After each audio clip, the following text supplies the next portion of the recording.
Yes. Now I'm back. I've got my own practice that I'm actually shutting down or winding down right now because I've taken a job as a risk management advisor and an in-house counsel slash general counsel for Winter Dent and Companies, a insurance broker out of Jeff City, Missouri, and we have a Columbia office as well, small St. Louis office, and we're growing into KC.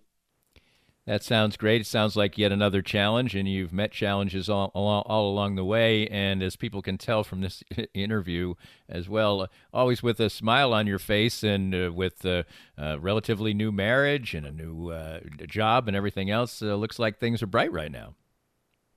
They are. I mean, I feel very blessed. No matter how bad things can get, somebody's always got it worse. And, there's always, if I've always believed that, with faith and perseverance, I mean, you'll get through, everything. I mean, I don't believe in the adage that God never gives you something you can't handle.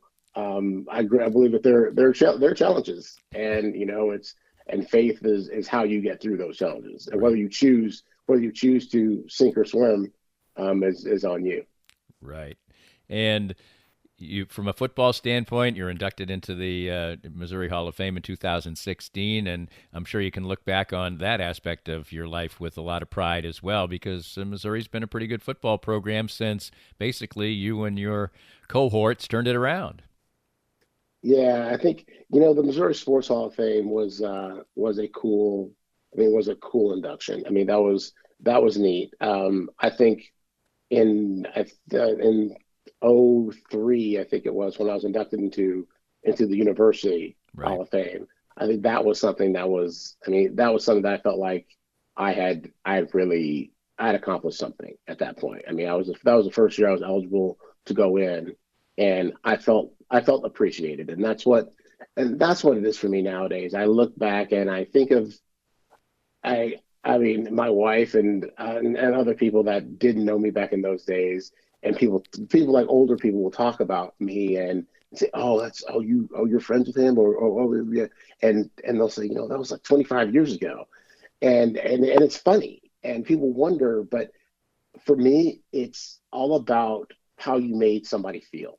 If you can touch somebody's life in that regard, that they remember you in a good way, in particular, 25 years later, and can thank you for how you made them feel. I mean, that's something. You never know where people are at in their lives or in their journeys, but if at the end of the day you can say, hey, I did something for somebody. I made somebody happy. At one point in their life, I met people that had season tickets forever, and they'd never really gotten to see good football or passionate play, or guys that were out there knowing that they laid on the line. And that was one thing that I felt like we brought, and that was something that's something that to this day I'm proud of. This podcast was made possible by our great sponsors like Easton Roofing, the presenting sponsor of Kansas City Profiles at the Danny Klingscale Reasonably Irreverent podcast. Easton Roofing, where integrity matters. We hope you enjoyed the latest Danny Klingscale Reasonably Irreverent podcast. Come back soon for something fresh and new.